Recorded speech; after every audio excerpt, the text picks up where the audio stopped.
I've slightly changed the title in terms of supporting taking part in research, and specifically why I'm saying taking part in research is because that is the bit of time that we're looking at. It's a very distinct, tiny bit of time. It's fascinating hearing all the stuff that Kevin was talking about in terms of all of the research trials going on, but it doesn't mean that they're recruiting. A lot of the people that I've engaged with, and actually this is perfect timing, I feel like this is all filtered down beautifully into my presentation, is that actually taking part is just one very small bit, but it's the crucial bit that we have struggled with again and again and again. Just to give you a little bit of background as to who I am, you've obviously got my very lovely, long, slightly embarrassing biog in the programme, but I've actually been in Parkinson's research for 8.5 years, which has gone crazily quickly. So I think I've worked with quite a few people in the room, and it's lovely to have new people coming into research. I was in Norwich for 5.5 years as a clinical trials practitioner, so I've worked in very similar fields as Gemma and Pauline, and I've probably bumped shoulders with professionals like all of you. And that was the skill set that is exactly why Parkinson's UK employed me, I suppose. And my job as it was Senior Research Participation Officer, it's now Research Participation Lead, was to work from all these initiatives, all these difficulties, and try and help from the perspective of people with Parkinson's, them to take part in research. I must admit, it is an amazing job. I love it. I'm very lucky, and I'm still there after 3.5 years. So, Vicky, I think it was you who said about this. This is really, really important, this stat. How is that possible that so many people, and this comes from our Parkinson's audit in 2015, which I'm sure a lot of your trusts were part of. Amazingly, the 2017 one, more or less the same. How is that possible? What is going on? And we know recruitment trials are failing. What is going on? And that's been my mission in my job over the last 3 years, to try and kind of boil this down and understand this. And it does. Vicky's entirely right. It comes down to communication. It comes down to having the information at hand. Behind all of what I'm going to share with you today is a massive piece of research that took me about 1.5 years. I managed to speak to 1,526 people affected by Parkinson's, which is a huge number of people, about how they wanted to know about Parkinson's research, how and when they wanted to know about it. So that's a huge, huge resource. None of it is assumptions. Also, this introduction to taking part leaflet that you have on your bench, this was created by people telling us what they wanted to ask. This wasn't written by us, because the problem is, once you're in research, you become a bit too much of an expert, and you end up with hundreds of acronyms and all of the stuff. So you can't ever take yourself back to going, actually, what will people want to know? All of those questions are from people who are affected by Parkinson's. It was an online live chat. The answers are from specialists. And that's why it's so simple. But it took 1 year to put together, because it's a resource that will be used across the board. It's also important to use things like this as tools for you guys to help bridge the gap. You do not have time in clinic to talk to people about research. It's an honest truth. Please feel free to hand this to them. This will help answer those questions. It will help them on that journey. This is part of a team that we can help support you with. Out of interest, so one of the big questions we asked was, when would you want to know about opportunities to take part in research? And when I'm saying about opportunities to take part, it doesn't mean you have to.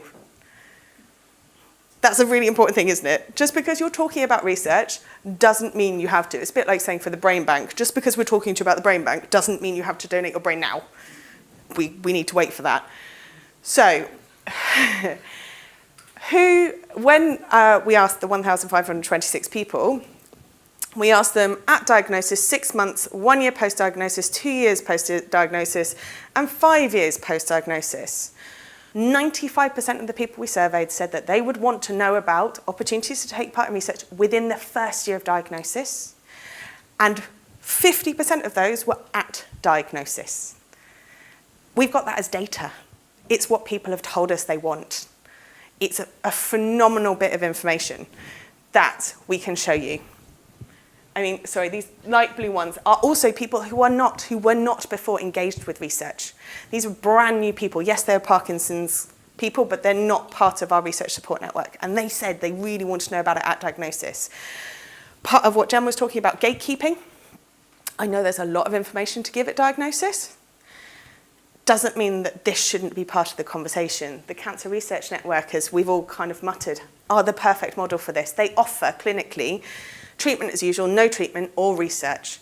Why is that not something that we in neurology are aspiring to? Are we aspiring to it? And actually these courses, this information we're sharing in this initiative is all about bringing that into our practice.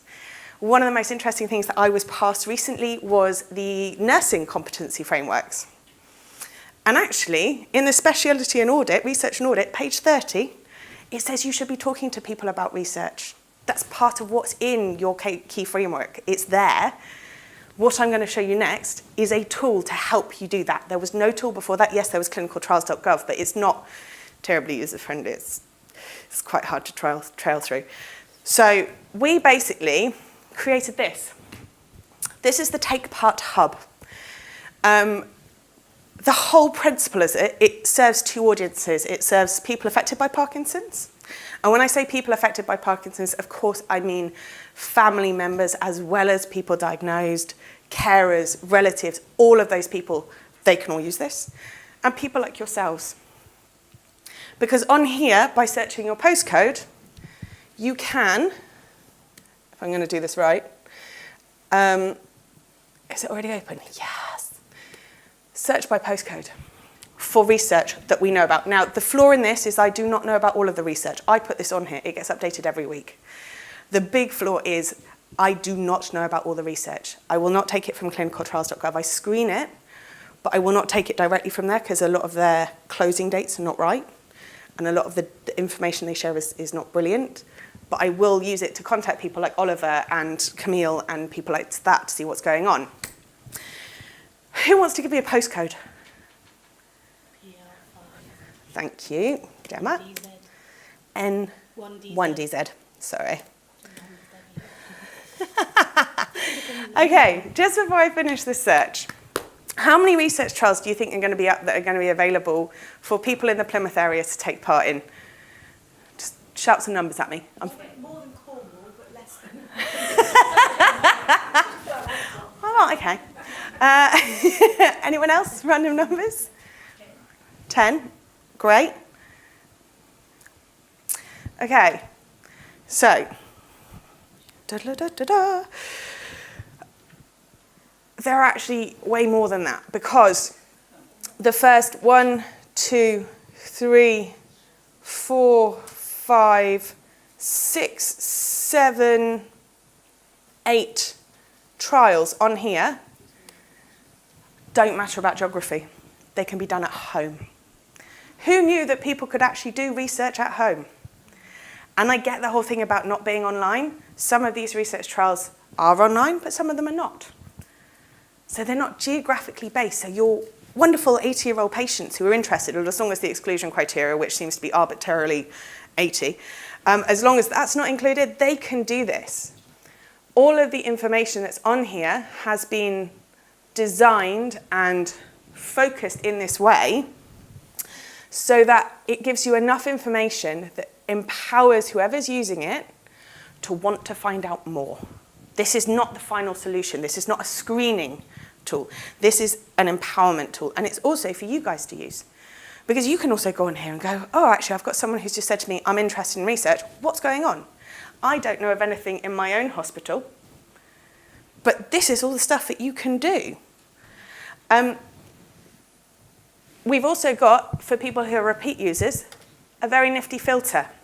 And for any of you who are involved in research, you'll recognize these, as these were specifically designed in consultation with researchers to fit trials, to fit with what people were interested in. Also, to make sense, people affected by Parkinson's were really key in designing this. All these titles about things like questionnaires, I can do at home, they're all what people said made sense to them. It's not our words, research words, phase 1, phase 2, genetics, because that doesn't make any sense to anyone who's not involved in research. It doesn't. If anything, it makes them run for the hills.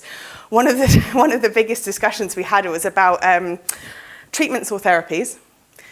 That was originally drugs, and then we were like, no, why is it just drugs? Because there's falls, there's occupational therapy stuff, there's PD-COM, which is to do with speech and language therapy. Why are we boxing it like that? Biological samples as well was also an interesting debate, especially seeing as we're moving into the CSF kind of world. Cerebral spinal fluid extraction is not the most glamorous thing, and it's not terribly, exciting for a patient. I think they normally go, I'll avoid pain, thank you. So instead of it being bloods and urine, which would be the researcher point of view, that's exactly what you'd be asking for as a clinician or a researcher. You'd be like, I need bloods and urine. No, for the normal person, they're far happier with biological samples. It's less petrifying. So you can use this filter, you can switch on whatever you want, and then you can filter the results and it will show you that. I'm not going to do that today because I want to just give you an example of how this works so you can go home and play with it.